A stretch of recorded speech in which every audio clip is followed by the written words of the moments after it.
Warning: the following episode of That Mental Ginger Show contains strong language and adult themes. Hello and welcome to That Mental Ginger Show with your host Andrew Durning, aka The Mental Ginger. If you like what you hear, please subscribe to the channel and ring the bell to be notified about our latest videos. The more likes we get, the more views we get, and the more subscribers that we gain into our faithful following will help us bring the channel one step closer to the professional content that we know you all love. On today's episode, we are talking with freelance film journalist Aaron Carruthers. Aaron was a really great guest. We talked, we laughed, we got a little bit deep, and for some reason, I found out that I want to interview a porn star. Now, how did that come up, I hear you ask? Well, the only way you're going to find out is if you watch the episode. So let's cut to the intro.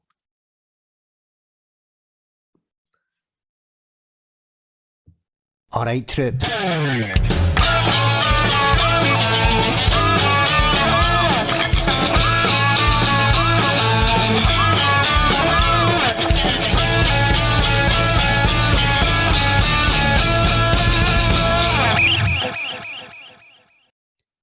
Aaron, great to see you. How you been, my friend? Very well, thank you, Andrew. Very well, thanks. Yeah, I know you were saying you were a wee bit worried about, actually coming on the camera, but gotta say, man, you gotta give yourself a bit more credit. You're rocking the Geek Chique, very, very sexy, loving it. Thank you very much. I'm very flattered. Yeah, well, you've got Captain America t-shirt, you got Wizard of Oz in the background. I believe I see Terminator as well. Hey, and Robocop too. Oh, and Raiders as well. Mm-hmm. Oh man, you were saying before we went on that that's your office. Can I crash there? There's a bed there now, huh? Yeah. Well, I have a. On you go. You're the guest. You're the one that you speak. The only problem is there's no carpet. So if you can lay a carpet, then even better. I might have a contact. I'll let you know. I mean, I tick off the wife on a regular basis, so I might need somewhere to hide. Okay. It's there for you. Yeah, I'll take you up on that. Let's say, if you ever want to crash on the couch, it's a comfy couch. I'll be crashing there the night. Thank you. Thank you. So, Aaron, what I like to do with my guests, I like to get them by starting off with telling us their origin story, because if there's one thing we all have in common, we have an origins. So, for my faithful followers, please tell us your origin story. Well, Baramori. I was born in Dumfries, 1985. I've got a birthday coming up. I was born April the 5th. Just a wee town called Stranraer, just out in the middle of the sticks. And from a very young age, I was interested in TV and radio and film. And I was the kind of kid that could name, at 5 years old, I could name the Tory government. So I would say, keep your enemies closer. To say. So, but the big thing that led me towards the kind of interest in media more was when we got video. When we got a video recorder first, I mean, we're quite a poor family, and we got this video recorder, and me and my sister were thinking, oh, we've got the Jungle Book, we're getting this, we're getting that. No, we got Fantasia. Oh, it's the first video we ever got. But by luck, we had an uncle that had a video library, because he was a long distance coach driver, so he'd go to service stations when he was bored and just buy fags and videos. And that's where I first saw Robocop, and that's where I got hooked on video. And I would go to my Uncle John's as an 8-year-old watching Robocop, which these days the whole kind of PC became like, how can you let your brain watch that? But no, I was. So then I just got hooked. It was kind of the late 80s, early 90s, where like Terminator, Robocop, sci-fi, Arnold Schwarzenegger. So then, did your parents ever do the thing if they were wanting to watch an 18 or a 15 and you were young, where they'd make you cover your eyes, all the risque bits? Well, I remember watching it. It was Mel Gibson's Ransom. And that's an 18, and I was, I think, 9 or 10. And my mum and dad were like, right, Andrew, cover your eyes at this bit. So you instantly know, but hey, this is a naughty scene. So it's like covering the eyes, but I just have this tiny little gap just in the middle, just to make sure I can It's like if someone locked me in a cupboard and I was just trying to see through the flaps to see who was pumping who. No, for me, the sign was we're watching some kind of dodgy thing on ITV. It was my father would get the paper. You'd hear the paper rustling, and then we like, oh god, there's a sexy bit. So you know the paper, you know it was coming, so to speak. But yes, for once it wasn't me that made the innuendo on this podcast. Thank you. Well, I remember once, and I don't know which is going to be more embarrassing about this story, but I'm going to tell it anyway. But I was reading the Sun, and there was an article about an actor from Coronation Street. My mom used to watch Coronation Street, so ergo, I used to watch Coronation Street. So I was reading this article about Coronation Street, and my dad came up to me, and he slapped me in the back of the head, and I was like, "What was that for?" And he's like, "You don't know what I know that you're looking at that I know you know." And I'm like, "No, I don't know what is it? You're looking at that page 3 model." Well, obviously the Sun back then, page 3 models, everything's out, and I'm like, "I was reading about Coronation Street," and my dad was like, "Oh, come on, just say you were looking at the page 3 model." But he didn't know which one to be more embarrassed about, and I'm like, "I don't know what to be more embarrassed about either. What's going on here?" I remember my granny used to buy the Daily Sport. What was it? The Daily Record? No, Daily Record. What was that one? Daily Star. Daily Star, and she would buy that because I had a good crossword in it. Yeah, I always remember it for the advert that was that Daily Star. What and me being like that young, I thought that was like the peak of like advertising right there. I was like, yeah, that's when you're arrived, and then you grow up and you realize, okay. That's my whole era, was the early 90s, and when I was 8, I remember the whole thing about James Bulger, and I thought how much the press going on about videos was like total bullshit. I mean, it was only a talking doll that kills. It's not real life compared to what happened, the horrors of the murder of that wee boy. And it's like, yeah, I know. It's even then, even at a young age, 8, I knew I was kind of critically there and stuff. I was there. And Did you ever assess like the newspapers of quality? You'd be like, oh, someone's reading the Guardian. Ooh, then you can see someone reading the News of the World going, smut rag. No, my family was basically Daily Record and then Daily. Right. What was your Sunday paper? I've got to ask. Oh, it was Daily. It was the Sunday Mail and the Sunday Post. We could only afford the Sunday Mail. No, I just love the TV guide, the wee 7-day bit that came with it, because it would have the reviews about any shows that have been on, like theatre and film and stuff like that. So I always loved like reading that, and finding out what was on all these shows that I couldn't go to. It's torture too, especially down here. If you see a big gig happening, it's like, oh no, can you afford that? You get hotel, you get this, you get that, and ticket. But we were at Sunday Mail and Sunday Post, because my family they love to read the Wally and the Bruins. Hey, but we always get the it's my uncle always get the annuals. What are the Bruins and our Wally? What we got? Were you a dandy or a beano? It was a beano. I used to buy it when it was like for comics every week. Yeah, my brother was the beano and I was the dandy. It was mainly so that we could swap round, and then we'd have both of them. We'd be like, "Yes, I read the beano and the dandy. I've covered all the comics." But my favorite was Sonic the Hedgehog. I loved that. More Mario. That was more Mario in my time. Yeah. I had all this Nintendo and Game Boys. I'll tell you a story about it.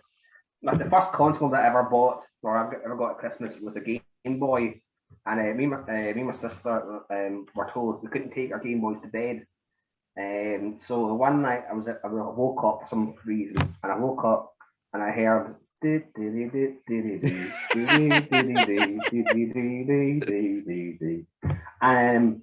then I hear and then same again, and then my parents, they would play it while we were in bed. Oh man! Oh man, that's talk crazy. About torture. Oh, that's horrible. That's like a time when you know when you used to get like you get the big like industrial kind of crates, Mhm. what? And as a kid, for some reason, you always want to climb up them and jump off them. Of course. What? So of course I done that. What? And I landed. What? And I was like, oh, found a fiver. When you're like when you're like 8 or 9, a fiver is like 50 quid. You're over the moon. Well, came in. I was like to my mum, oh, I found a fiver. I was like, it's like, that doesn't belong to you, son. It's like, I'll need to take that to the police station. That's what you've got to do. Like, hand it in, and if there's no one claims it, so it's fine. Then my mum turns up with a fucking new top. No, like, we did that one time too. I lived in a wee place called Lawkins, and we're passing this puddle, and I think 50 quid was, no, 50 or 20. It was lying in the puddle outside somebody's house, and we took it honestly to the police, and then somehow we get money back. And I was like, whoa, just being honest. Yeah, we had that in a better scale when we were performing up in St Andrews for a festival, like me and some theatre guys. And we came across a wallet in the street, picked it up, and there was no ID in it or anything, but there was £250 in it. And everybody's like, was like, oh, I spotted the wallet first. It's like, well, I tripped over the wallet first. Well, I did this. They're all trying to get the money. So I jump in. I'm like, right, guys, calm down. We're the only people here. Let's hand it in to the uni. Wait, and then we'll have to wait 24, 48 hours. No one claims it. We take the money. And on our last night, we treat the entire cast to a meal. It's like, how about that? They're like, that just sounds really reasonable. Of course, a lot of them are thinking, we're never going to see that money again. But we did the right thing. 48 hours later, no one had claimed it. There's no ID because we could get the wallet to them, gave it to us, and that's what we did. Took the entire cast out for a nice steak dinner. So fantastic. You're a good soul. Yeah, it's proof gingers sometimes have souls. But it's very rare, but it is there. It's like about that size. No, it's like a nub. Yeah. I think it's just like the whole thing is like we do it maybe once a decade. Well, that's something nice, so people think that we're okay. So, what specifically got you into the line of work that you're in now? What aside from obviously like the? Well, I'm still chasing it. I'm still working towards TV production. I think initially I wanted to be an actor because when you were watching all the videos, you'd think that you've got to be the person in front of the camera, you've got to be the action hero and all this. But then I thought, so I did try acting in high school, and it was fucking awful. The worst it was I couldn't remember lines, and I was more an improv actor. I could see myself as an improv actor. Had that in mind, but I thought no. That's when I became interested in writing and directing and that kind of side. But also too, when I was about 12 years old, I was given the mate under the table at high school with Evil Dead. Hey. And I never seen so many horror films during that time. So Evil Dead was like an eye opener. It's kind of pissing at me, but I was more interested because back in 1997, the internet just come up. This brand new thing called the internet. So I found out all about how the film was made, and it was blue collar working class guys in Detroit that came together to make a film, and it was like, if they're doing it, why am I not doing it? So I went and studied media at Ayr College. I did it. It was interesting. A whole different world opened up to me. Because I've never really been anywhere on my own. So I did that. I loved it. Loved every second of it. The whole year, I used to travel up to Stranraer to Ayr on the train 4 days a week to be in class for 9 o'clock each morning. And there was days I might quit and say, I'm to hell with this. But I did something that I loved. So traveling didn't mean anything. I was only ever off 2 days. One was a funeral and one was because there was no well. In that year, I traveled 15,000 miles to do something that I loved. Wow. So, and that thing still kind of keeps me going, is just to keep remembering them days. I used to sit in cold trains that were hot by cows, times they broke down on nowhere, stuck in the snow. And it was like, no, that's the reason why you keep doing this, because you love it. It's part of your life. And so then I went to uni at the wrong time. Something happened through the family, just didn't go on. particularly right. So I took a year out, and then what happened was I went from an NC to a degree, and it was a big jump for me. I mean, I've got smarts, but no smarts academically smart. So I took a year out, and that was the best thing I ever did, because it gave me time away to kind of like just kind of think of it, have a rethink. So, and I went and did an HNC. I was in a better place that way, and then got my degree in filmmaking and screenwriting. That was fun because it covered like every forms of media, where it would be radio, filmmaking, TV studio stuff, advertising, music, which I've not got a musical bone in my body. I can appreciate music. One of my lecturers there was Jim Prime for Deacon Blue.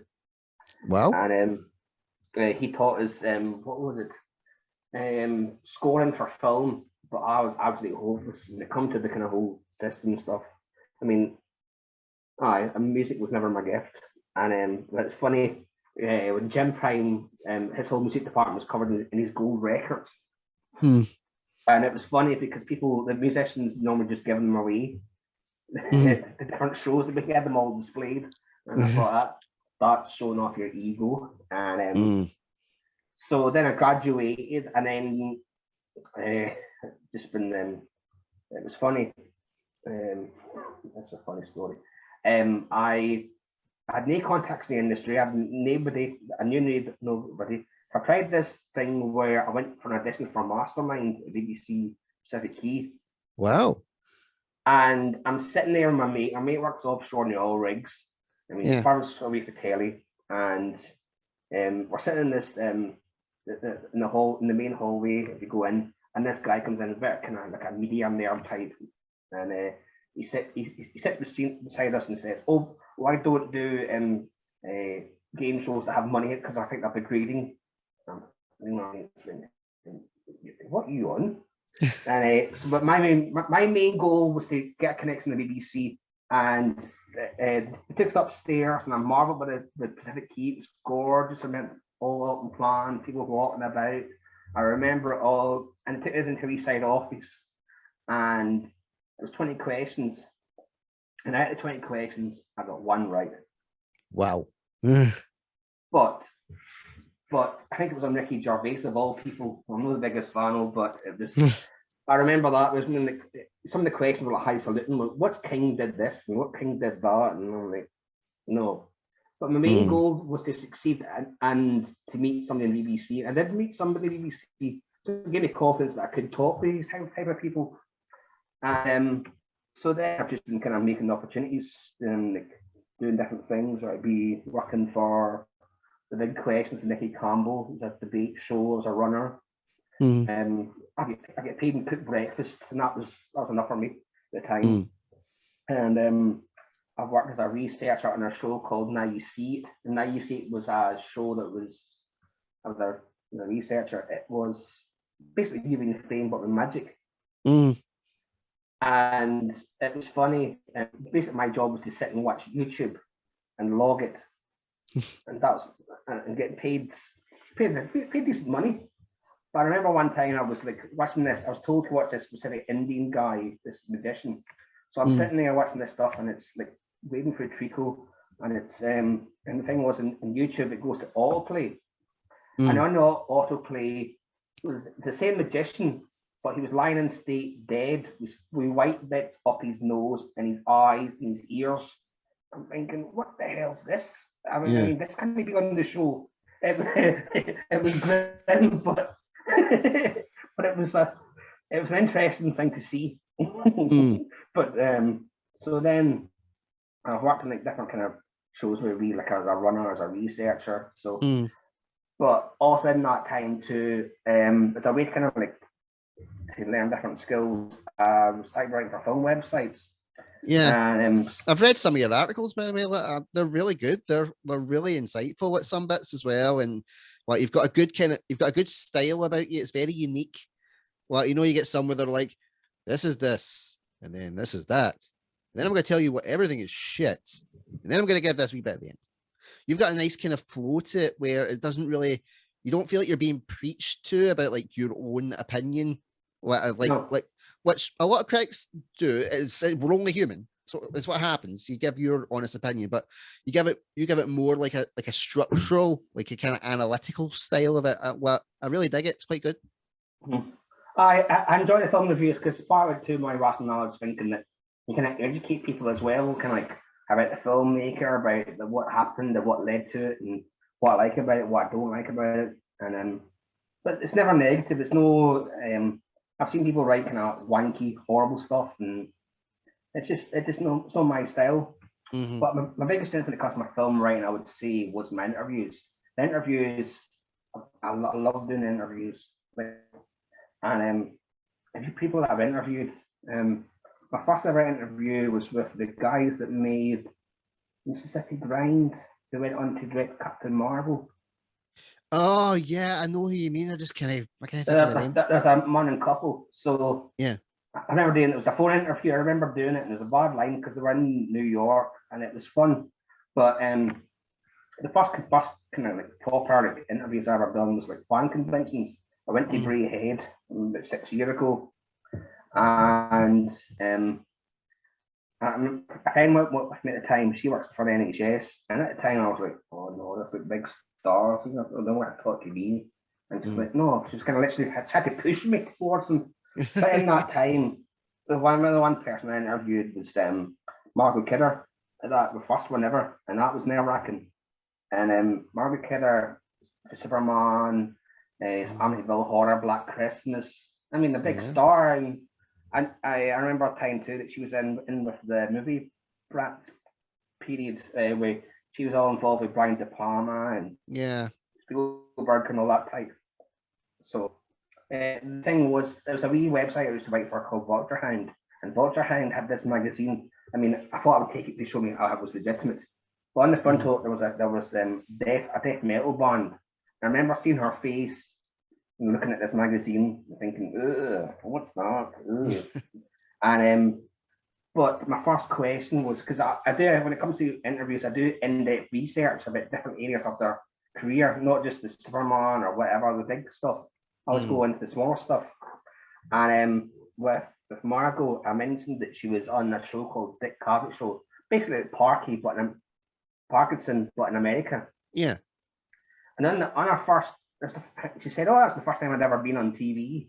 And she was on it with Gloria Swanson, who was in Sunset Boulevard. And she told me a story where she walked past Gloria Swanson's dressing room and she saw her face being pulled back because it's part of that time where even though you're old, you had to look good.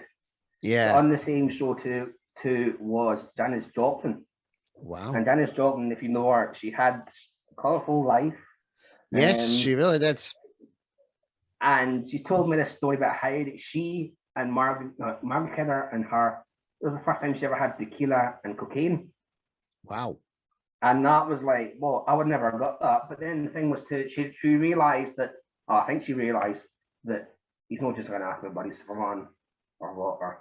So I didn't. And the thing was I said to right at the start, look, I don't want to cover your mental health troubles. That's not my style. And the thing is, it's been covered already. But maybe looking back, I should have maybe covered that, because ultimately I think one of the reasons why she passed away. But I was there as a fan. I was interested to hear about stories about her career, and I thought that might have been an interesting way to open up. And she spoke about her relationship with Richard Pryor, her different films, people that she's worked with. It was lovely. I mean, for somebody from the middle of nowhere, Scotland, to get the chance to talk with her. I think there was only 2 journalists that ever spoke to her at that event. That was me and somebody from the Daily Record. All right. And it was lovely. She gave me a chance, and then that kind of led me on to different other interviews I've done, and interviewing directors, Roger Donaldson that made Dante's Peak. Wow. Who else? Angus McFadden during he's doing Robert the Bruce. Yeah. I've also met a Swedish porn star as well. Whoa, no, you buried the lead there, right? We're going here. Right. So right. Okay. She was a woman called Christina Lindeberg, and she was in a film called Thriller, A Cruel Picture, or was also known as They Call Her One Eye. Yeah. And it was like basically just so we know, after this is done, I'll need the exact spelling. Right. Okay. What site she's on? Which ones are free? What was her best position? That was badly timed. Sorry, man. she wasn't like that. She was during the time in Sweden where it was more sexually liberated back then in the 60s and 70s. So what happened was she was kind of like they call it cheesecake. It was basically boobs and a bit of bush. Yeah. And I'm not sure if this is 18 rated, this podcast or what. Yep, it's fine. Don't worry. Right. I always put strong language, adult themes. We're good. We're good. So basically what it was, I was going to interview her, but another journalist got the opportunity, but I still had the opportunity to talk with her. This was at Glasgow Film Festival. And at the time, Ferrer Crow picture was like kind of the proto Kill Bill. It was a film inspired Kill Bill. And she was one of the biggest stars in Sweden at the time. And she told us a story where she was doing a film with this actor, and the actor was all nervous because she was a big star. And it turns out the star was Stellan Skarsgård. Wow. From Thor, you name it. Big movies. And but yeah, the thing was she left after she done that film, Thriller Crow Picture, she left the industry because she got married. And her husband owned an aviation magazine, the biggest aviation magazine in Sweden. And unfortunately, he died. He had a heart attack in the middle of their farm, and she took up the business. But it wasn't her area. So she sold it, and basically she just lives off the money now. She made a lot of money, she told us. And but now she just does fan conventions and different films whenever she wants to. So from tragedy became an interesting life. But, it's a good position to be in as well, where you get to choose what you want to do. Because we're all in the rat race of we've got no choice. Like we're either doing jobs we hate, in my case, or trying to pursue the dream, or just like we can't pursue the dream, like we're stuck. So to be in that position, granted, not exactly the nicest way to get in that position. And I'm sure she's probably heard that a few times in her line of work. But that was just a way to break the tension. Apologies. And the good thing too was that she said, "Oh, that was a part of my life. I'm not really proud of it, but it was a part of my life. I mean, I was a struggling young woman. I was 26. Didn't do it for the sex or what. It was just more for the liberation, kind of the feminist era of that time. And so she was an interesting woman to meet. I would legitimately, like, not in like a weird pervy way. I would love to interview a porn star just to find out what that type of environment is like, and what are the similarities to like when you're making what the quote unquote real films. They're real films. Like there's only so many times a pizza can be delivered. They've got to think of different ways around it. So I'd love to hear all the different aspects of it and how they do it, like how they get about getting locations and stuff, because would they have to say up front we're shooting like would they say it's an erotic film, or would they just straight up say it's a porno? It's these little things that pardon the pun, that I would be interested in. I'd be like a duck with a bone in that case. And the thing is, it's filmmaking. Yeah, exactly. It's because of it's all kind of all seen as CD and pairing and stuff. No, it's a part of film history. Yeah. And I listened to a podcast called The Reality Report, and it's all to do with the 70s porn era. Wow. And it's fascinating because it talks to the performers, the filmmakers, and I think it should be discussed. I mean, it's part of film history, and we think we should. I mean, well, I find it fascinating. I mean, sex not so much, but the filmmaking process I find interesting, the kind of political towards it too, and the times. Yeah, and especially I would love to find out about it for like modern day, like erotica, so to speak, because there's so much that you think about, like obviously the 70s and like the 80s and that kind of that time. like everything has moved on in time. And when things that are considered normal are getting censored left, right, and center, you think about like recent comedians that have been censored. You think about recent artists or authors that have opinions that shouldn't be aired. Imagine what it's like for like the adult industry in this time. That's got to be like a minefield to try and navigate through. And the thing is, there's no money in there because of piracy as well, too. Exactly. Like pay to peak is kind of dead. Because there is so many, so many sites. And the way I look at it now too, I commend people that do it, and especially the OnlyFans type of stuff. And remember that story of this then last year or this year, the actress that played Mandy in Hollyoaks. Yeah. I remember buying nuts from Zoo. Yes. You get for 50p on the train, and you'd be in them. Probably not making great money, but now she has the power and the control over how images can be seen as. And I think that compared to what it was back then, them magazines are just basically if you're bored, on a train for 2 hours or what, or so. But yeah, I think I've never looked down on people that work in that kind of industry. I mean, they're performers, they're actors. Yeah, and what if you? And they're paying tax too.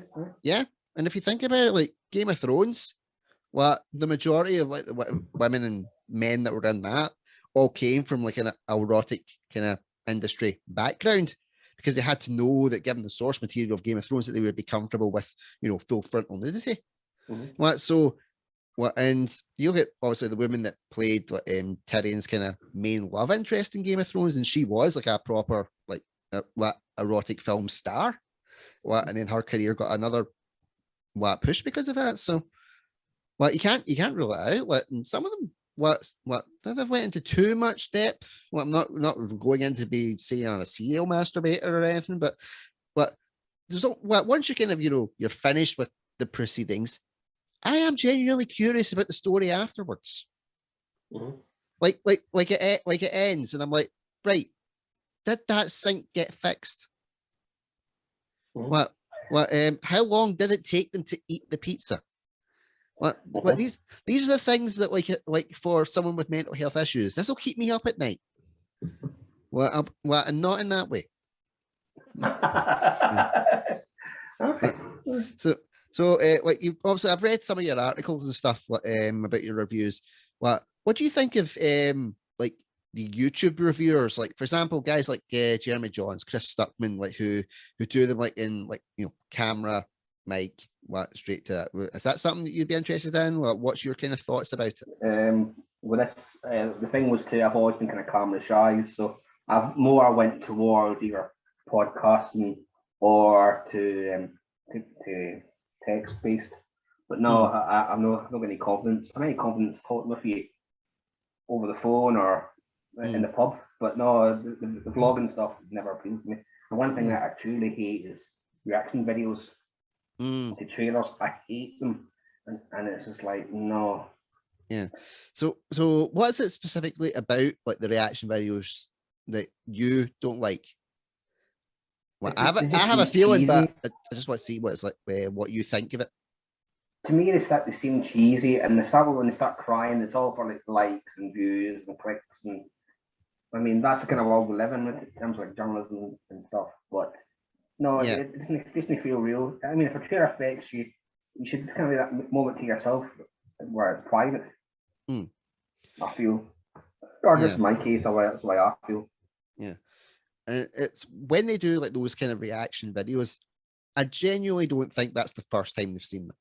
No, I genuinely because having those type of reactions, like let's be honest, like we'll use Spider-Man No Way Home as an example for me. Like when I heard that it was the second trailer had dropped, and I was like, right, I'm gonna watch that, and I watched it, and yes, a lot of things I was like in my head, I'm like, wow, this is interesting. That's interesting. That's gonna be interesting. But it was maybe 3-4 things that I push that I was like, wow. And it's on repeat viewings that you pick up on the other bits. You're like, oh, could that be blah, blah, blah. oh, this could be something about this, blah, blah, blah.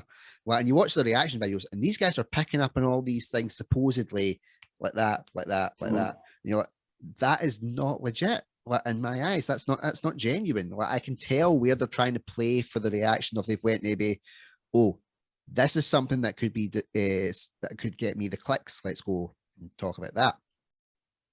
So from like your side of it, if you watch a trailer, how do you feel about when you do you take like little notes about it, or do you just well, I watch it multiple times, and to be honest, I think it's probably best that I don't have any reaction videos, because the Ghostbusters one, I think it was the one where Bill Murray's voice come up, or he showed up, and I had a wee tear in my eye, because Ghostbusters was a big thing for me as a kid as well. Yeah. I loved the cartoons, and then I got into the films, and then I got into the toys. I remember when I had family in Mulgai. I was up there on holiday, summer holiday, and I went to this toy store, and I'd saved up all year my holiday money for going away in the summer. I went to this bit in Glasgow. I can't remember where it was. I got the whole collection, the whole Ghostbusters toys, Wow. the house, the cars, the jumpsuits, the proton packs, the figures. Oh, nice. For about 50 quid. That was money that I'd saved up during the whole previous year. Yeah. And so a big part of my life, I would run a bit the wee village as a Ghostbuster, saying, "Well, mommy, look at this." Oh, brilliant. So really, Ghostbusters was a big part, and the big part was Bill Murray. I've always loved Bill Murray. So when he came up in that Afterlife trailer, it was like, I kind of was taken back. It was like, whoa, what? Yeah. I don't really, I'm not an easy crier, but just that one part, and then the film itself. I mean, I was in my local cinema, bubbling like a teenage lassie. Well, if it's something that is important to you, then it will hit the tug on the heartstrings. That's what happens. Well, it's the same with anything that anybody loves. I mean, think about all the Star Wars ones. I mean, I'm a fan of Star Wars. I'm not like totally insanely obsessed, but I'm a fan of Star Wars, and you see some of the reactions from that, where it's like stratospheric, one way or yay or one way nay. There's no like middle of, that was quite a good trailer. It's like, this is the best thing ever, to this is the worst thing ever. I hear that kind of like clickbait stuff too, where it's like, oh, this is the worst thing ever. I remember a guy, Angry Video Game Nerd, he did a whole thing about, I'm not going to review the 2016 Ghostbuster film. I just think, you're caught. Just a film. And I mean, it wasn't a great film, but it was keeping the brand alive. And when I go to conventions now, or when I was going to them pre-COVID, you'd see young girls, wee lassies dressed up as Ghostbusters, because that was their era. Yeah. Ghostbusters. And I remember too with Suicide Squad. I remember the whole thing I like about fan conventions is that people dress up. They spend about a year on their costumes, their designs and stuff. And I remember when I was going to interview Michael Biehn from Terminator, he played Kyle Reese. This guy, we were standing in the queue. But the thing was, the whole thing about the conventions is the fans come first. I think it's fair enough. Journalists, when they've got a minute, the guests have got a minute, you can talk to them. And the thing was, I spoke to this guy. He was dressed exactly like Kyle Reese from the first Terminator film. The coat was perfect, the T-shirt, everything, even the Trump's trousers that Kyle steals. Yeah, must reek a piss. They must reek a piss or shit or whatever, or God knows what. And the paint splotches on it were absolutely perfect. And he managed to get the shoes from America from that piece as well. And I just think that's lovely. I mean, the guy's dedicated. I mean, the guests might even remember him the next day or next minute, but it's just like that dedication was there. And the good thing about fan conventions too is it doesn't matter how, like, if you're short, fat, thin, 5 or 95, you're there as a fan. And that's one thing that I was put there for to interview the guests, but an offshoot was you get to meet the people, the fans, and the cosplayers and stuff. And some of them are really good friends now, I find. because they work like serious jobs or working shady jobs, and it's a release one, and that's not thing. That's a thing I didn't realize would happen. But yeah. That's something that everybody needs, though. Everybody needs an escape. And it doesn't matter if your escape is different from someone that is like people think going to the football is an escape. For example, doing that is going cosplay or going to the conventions. That's their escape. So there's no point in judging or being judgmental about it. That's your thing. You do you. I would always say at least go once in your life, because I took a friend to one in Edinburgh, and she was amazed. She's never been that whole kind of scene before, and she was amazed by it. And seeing people that she grew up with, our childhood and stuff, and yeah, it's an eye opener. If you can get to one, I mean, some it's a bit corporate now, but if you can get to one and just experience the people in it, then I would say go. Oh, sorry, your nearest one. No, that's fine. That's like my eye was streaming for about 10 minutes, and I was like, last year, like, bloody eye. I think I just burped there. That's the worst thing. That's worse than dead air. Oh, I've done that. I've done a burp. I've sneezed. I've choked on my own saliva. I'm like, hey, I'm a real professional now. I was doing a course.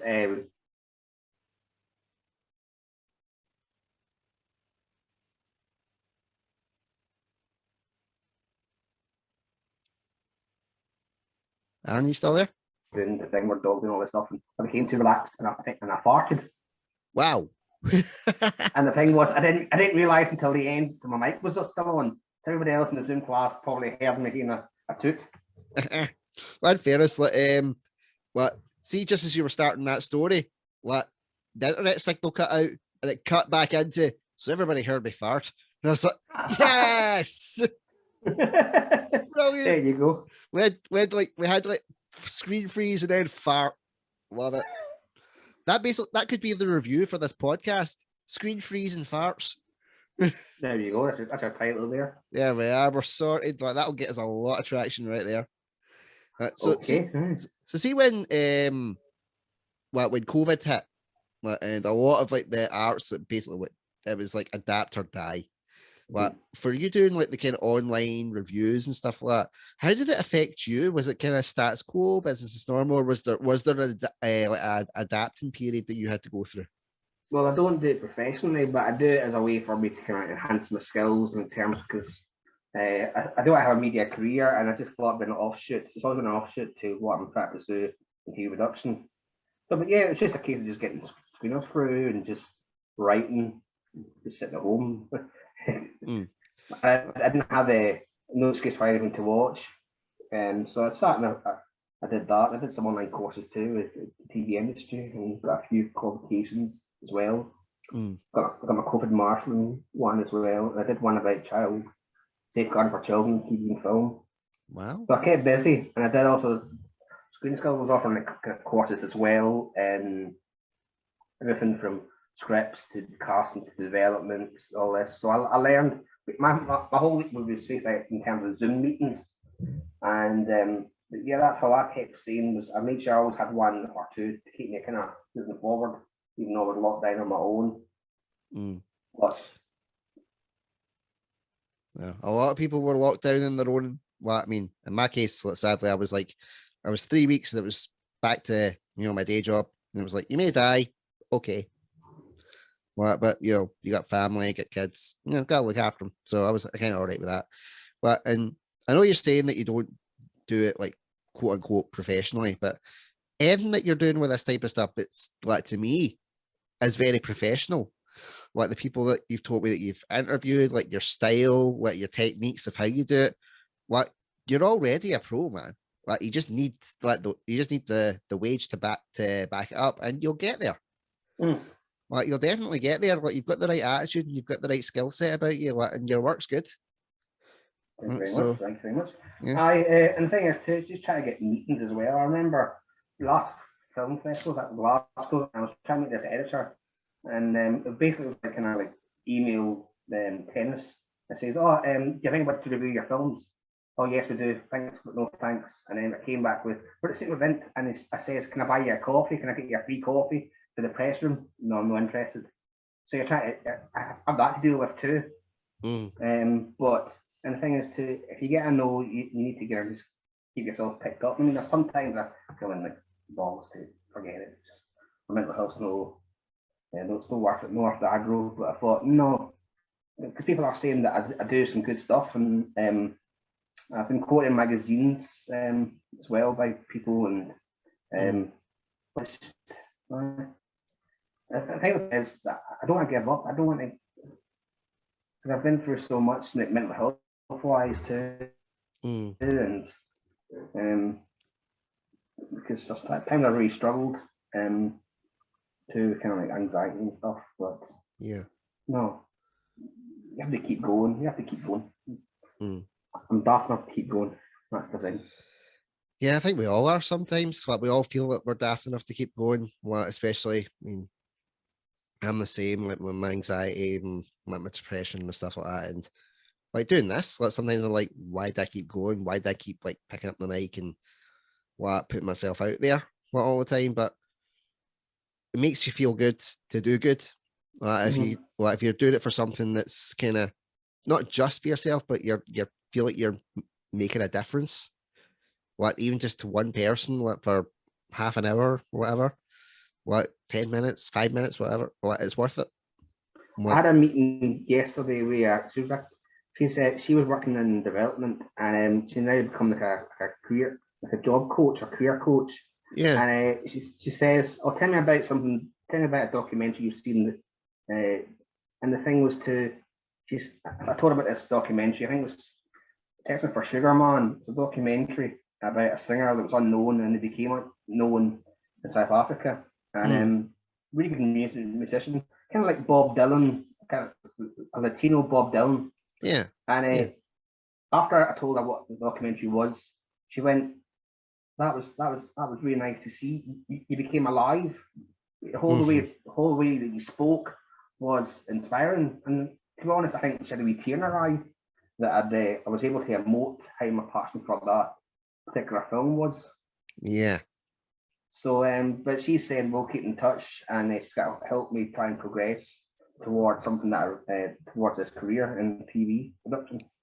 Yeah. So it's like a few moments like that. It's like you keep going. You just It's when someone else tells you that when you talk about something that you're passionate about, how you change and how you light up.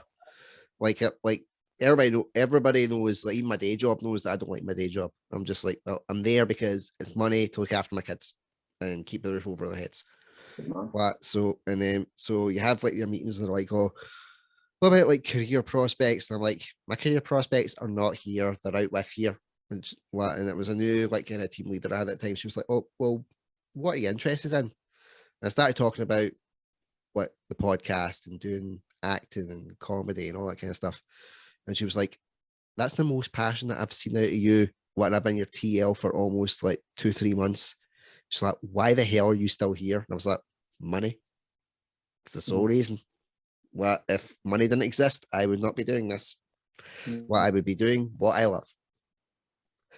So we are starting to come up in time, and since we are talking about mental health, it probably does lead into the last question that I ask all my guests.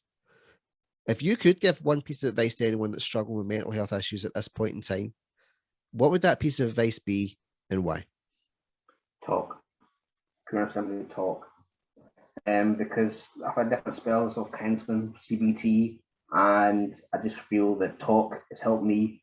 I'm not went down the medical route, but I just find that talking is the best way for me, maybe for other people as well. And medicine too is maybe a decent way for them to cope, but for me, talking, because every time I would have a session, all the kind of stress and all that, I'd feel like I was drowning. I would, the top of my throat would be like, "Oh, I can't breathe."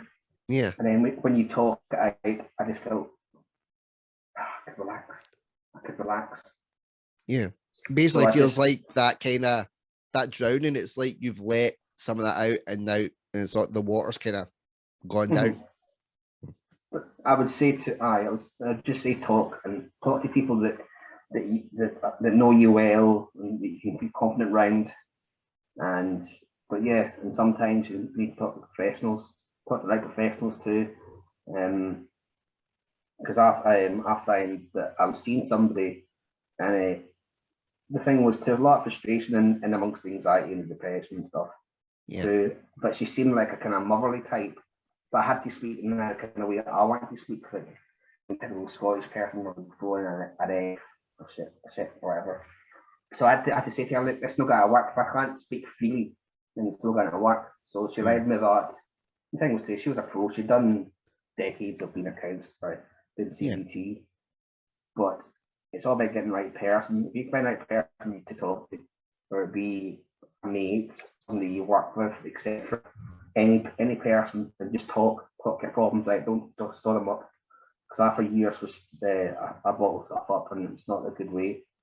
Just find that if you talk, and even to friends, if they have trouble too, they come talk to me because they know I'm a good listener, and just talk. That's all I can ask. I can say to people with troubles, talk. Yeah, definitely, man. Well, it's an interesting point that you brought up as well about like when you were talking about like your counsellor and saying, no, it doesn't. No, this isn't kind of working for me. And that's okay to say. Like for anybody that's listening to this, that's okay to say if you are in counselling and you feel like you're not clicking with that person. You have to say it, and you have to say it straight off the bat, because it's not going to be worth it to anybody, because that's someone who could click with another person who really needs it. What? So there's no shame in saying, look, it's not working. I don't feel comfortable. Talk to you because I can't feel like I can open up, and that's the whole point. That's the job. That's the job. That's the deal. That's the requisite. And I felt like that sometimes with like counsellors and that I spoke to it, but I tried to kind of power through, and that was the wrong way to go about it. So when I finally got like the therapist that I had, when I took not well, I knew what therapy was really like at that point, because I could be myself. Because she was a mum of twins, and I was like, I'm a dad of twins, and I felt like no one else could get it. And so that helped kind of break that barrier down. For me to talk more about other things and things that I would never, that I always kept to myself from other counsellors. Because people think that, they think, oh, if you're going to a counsellor, why aren't you talking about how you're feeling or talking about like things from your past or whatever? It's like anybody else that you don't feel comfortable talking to them. You're not going to talk to them about the stuff that's really going to cause you problems, and that's going to carry on. Whereas this person that was like, finally, I can let all the stuff out that I didn't feel like I could let out before. And boy, that was so much of a difference. I'm glad that you've got someone like that, or you're finding your way through to get to that where you can talk to someone, or you can be the listener. I haven't had counselling for years, but I do find that in amongst my friends, I'm now at a level with them. They understand me, I understand them. If they're having a crap time of it, they come to me. But I think that every now and then, there was during my 20s and early 30s, I was having more sessions. At times I just kind of just break down, and I need 10 sessions. And typical with NHS, you have to wait and stuff, but after that I felt I have a lot better. But now I just feel that no, you can have over that road, and now you're there for other people as you get older. That's how you should be there for people. That's a way to wrestle your issues too, as well as somebody else. Yeah, you basically describe the sole reason I do this podcast. It's like help other people, but at the same time, it'll also keep me from going nuts again. Yeah.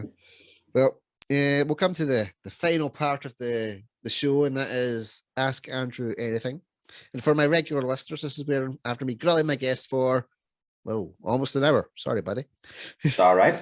Okay. This is where we get the turntables around and you get to ask me a question. It could go very well. It could go very badly, but that is all part of the fun. So, Aaron, do you have a question for this mental ginger? Here we go. I like when they come prepared. What's it like being a father of twins? fucking exhausting. How old are they? By the time this goes out, they'll either just turn 4 or they'll be very close to turning 4. What?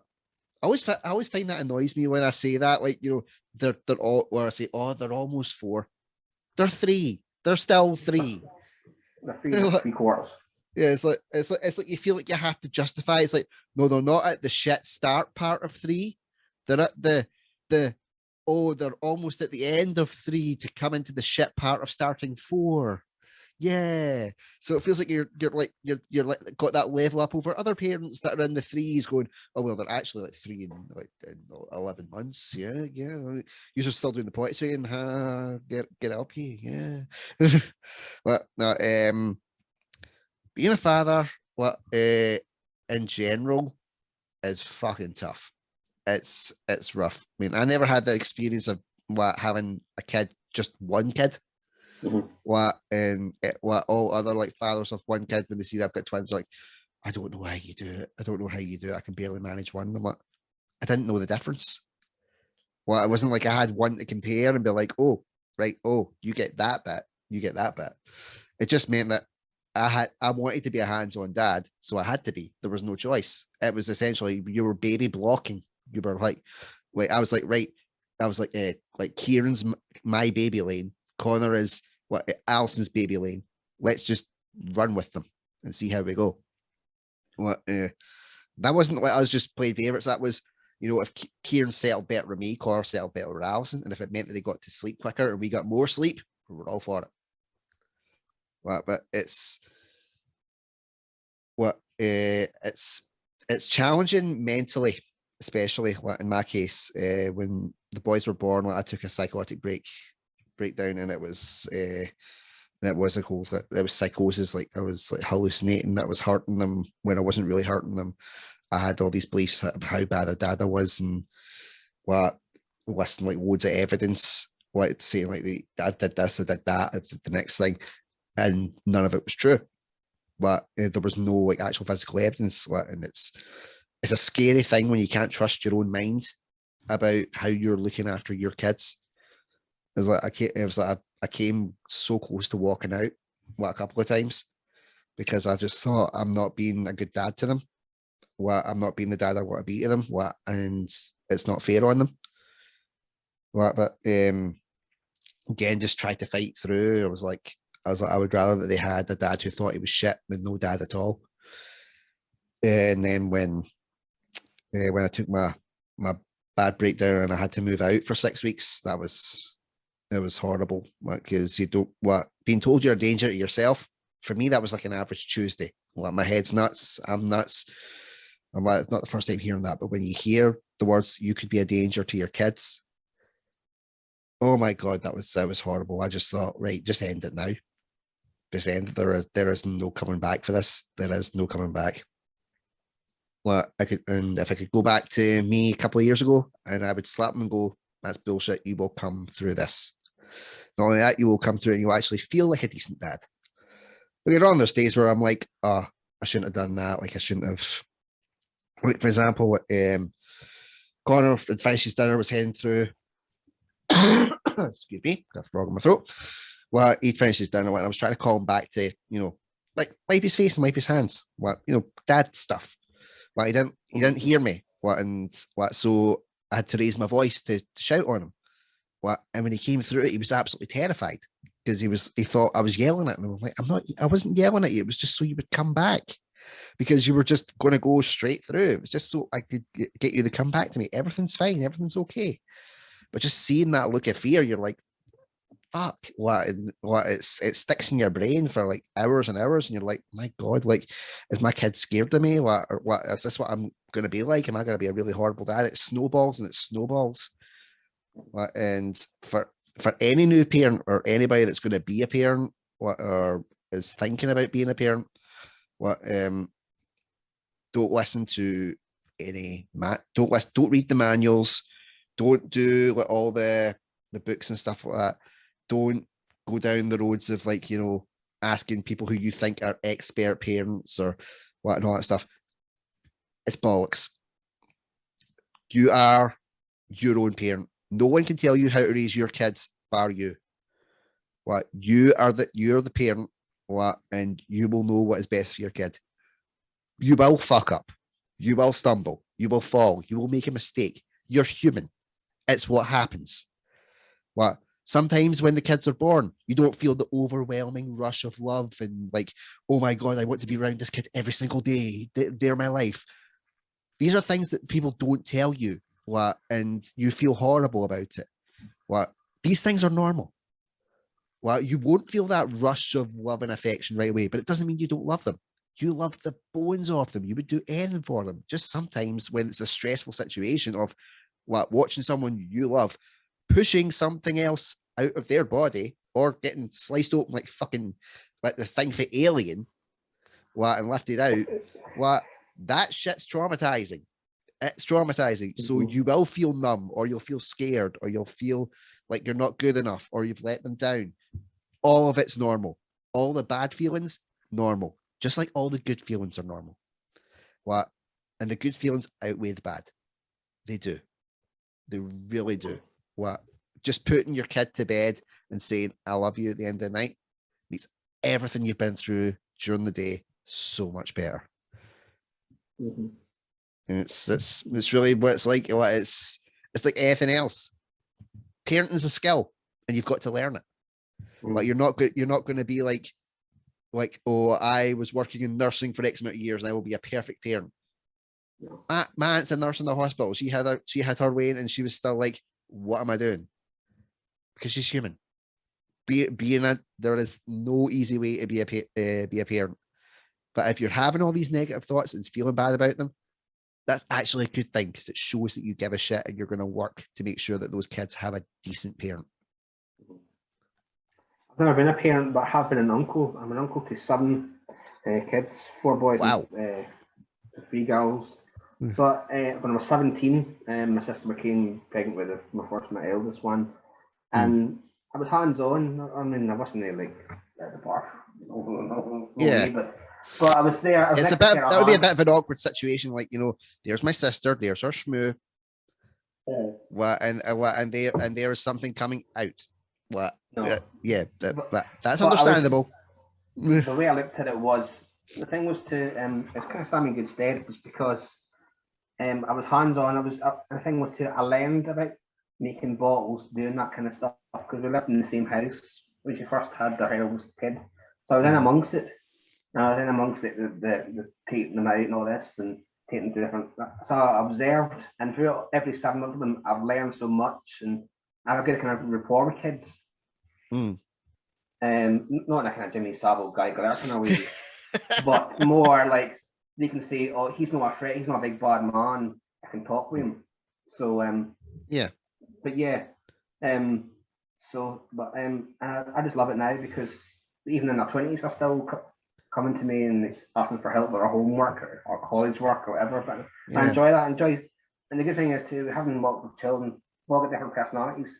And you can spend time with them on their own and in amongst it. But no, I mean, I still got to find a decent woman to hear with, but if this happened, then potentially I'd be a good dad, because I've got that kind of Vietnam experience, so being making the balls at 3:30 in the morning and stuff. But yeah. Yeah, it's one of those ones that you could think that you're going to be a good dad, but then pardon me, something bad could happen, and then even it could just be something so minute, and it can throw you right off your game. I mean, I never thought I would be a dad. I never thought I would have kids. Didn't think I would be a good dad. Didn't want to be a dad. None of it at all. I was like, nope, this ain't happening. So much so that when Alison was pregnant, my mum was genuinely shocked. She was like, I just never thought you would ever have kids, because you were so dead against it. I was like, well, at some point I just thought, well, I'm okay. I want to try for 1. I was legitimate. I wanted 1, and then I got 2. And I'm like, fuck. Well, and that's so something like that, just something so simple as finding out, it's twins, throws you right into a tailspin, because you're like, oh fuck, there's 2 of them. There's 2 lives I'm going to mess up. Well, that's what runs through your head. You're like, okay, right. So I couldn't just be like, well, I only had one. It was just one deal. What? It's not like a pancake. I can't just throw it away. What the first one? What? It's like they're both there. What? And don't get me wrong. What? It's good in some ways. What? And what? What? There's that's not right. But it's good in a lot of ways. What? They're great with each other. What? The whole psychic link thing with identical twins. That's true. Right. Okay. That is totally true. Is like but they can tell what each other's thinking, like but they've got their own wee personalities, like, and you can see like how they are with each other, like what they like to what they have their own separate beds, but they like to go into their own go into one bed together to fall asleep. Like, it's just all these little things. You're like, oh, it's just so cute. It's just brilliant. Like, and the thing you always worry about is, will I be a good enough dad? Will I be a cool dad? Will I be the dad that they'll be like, oh, my dad does this and my dad does that, or whatever? And then eventually you just go, you know what? I'm enough. And that's the one thing I learned with therapy. Is like, you can't just think you're going to be a good dad or a great dad or a brilliant dad. Be enough for them. Mm-hmm. But if they've got clothes on their back, got food in their bellies, they've got a roof over their head, everything else is substantial. And it's taken me a long time to kind of click to that one, where I'm like, well, you know what? Well, if I've got to go out and do the day job to keep all this stuff for them to be enough, especially so they don't need to worry, I'm okay. Well, don't get me wrong, still don't think I'm a good dad a lot of the times, but that just shows that I care. And it took me. And amen to that. So just keep going. That's all I would say too. Just any kind of troubles no troubles, but any kind of way that you're thinking, just keep going. Don't give up. Yeah, it's the same with everything. Well, it doesn't matter what it is. If you care enough, you'll stay in the game and you'll go for it. You may want to throw in the towel, but something will stop you from doing it. And yeah, it turned out a wee bit of a kind of a dad kind of parenting rant at the end. It was like, you are going to be shit, but at the same time, it will be a good shit. Because I always remember one of my pals, like, she'd had a wee girl kind of just after we'd had the boys, and she was talking about how she felt really she was going through postnatal, and she was feeling bad, feeling like she wasn't a good mum and all that kind of stuff. And it was when I was like, look, I went through postnatal, but for a dad's side, they don't tell you, and it's like, they don't tell you, dads get it too. They do get it. It's just and I'm like, everything you're feeling, normal. And is it going to go away? Hell no. But will you be able to manage it better than you did the day before? Yes. And she said to me, it's just like, no one actually tells me this type of stuff. It just there's all the stuff that goes through her head is not what she's been told. Like, when you have a kid, it'll be different, or when you have a kid, this is what you'll feel like, and this is what you'll do, and this is how it is. They don't tell them. They always tell them the good parts. They never tell them that the bad parts are there too, and they're totally normal. So me telling her that and saying, look, yeah, you're gonna feel like shit. You're gonna feel tired. You're gonna feel like your husband's an arsehole who isn't like maybe putting his weight in. You're gonna feel like this. You're gonna feel like that. And she was like, wow, that actually made me feel so much better, because it makes me feel like it's actually, it's legit. It's like it's not just everything's rosy experience. It's a rounded kind of thing. And I think so too, that the men that are, I think they should also get support as well, that women do when it comes to postpartum stuff as well. I think they should offer it at least to have somebody to talk to, or what, professionally, or what. But no. Yeah, they have health visitors. They have health visitors that guys don't. Like, when I took my psychotic break, it was when the boys were still in the hospital. And it was when I was in the hospital with them that it kicked off. And they said to me, we don't know how to deal with you because you're a man. And I'm like, what the fuck does that got to do with it? I was like, treat me like you would treat a woman. What? Just treat me exactly the same. I'm a new parent. I am struggling. I don't feel like I'm good, and I'm having problems. Please help. Mm-hmm. It's not rocket science. It's the same deal. It's the same deal. But they were like, oh, we're just used to the women going through these things. We're not used to the man showing emotions. And I'm like, this is what you guys wanted for years. It's a new world. Fucking deal with it. Give me some help, please. Mm-hmm. And the thing was they would say, oh, just go into the pub and stuff and kind of drink at your troubles. But no, people just need to talk. And I think the services should be there, at least to say that we're here, we're available. Yeah. Like I say, it's one of the reasons that I want to do this podcast. It's like, so if anybody, guy, girl, toaster, whatever, if they're feeling these feelings, I'll listen to this. It's normal. We all go through shit. And we will all get through the shit.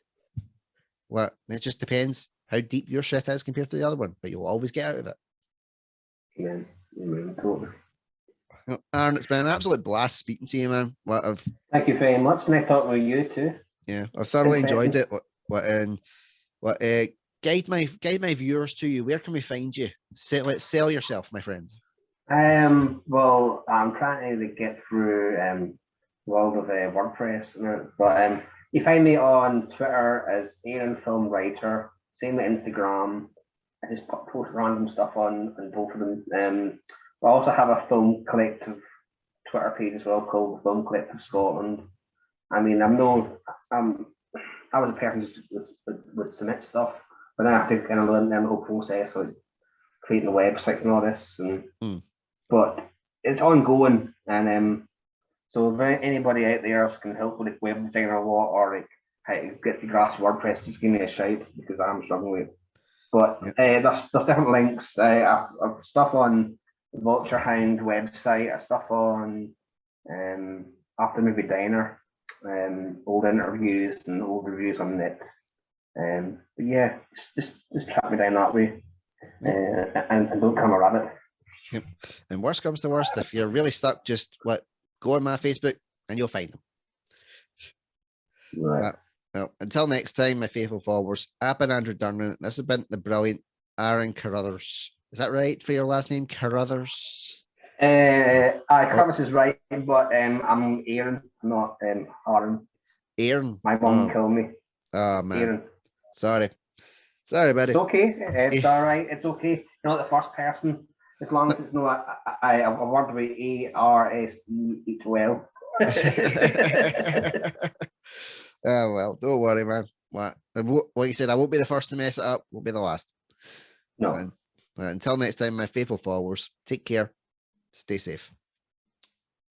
Bye bye.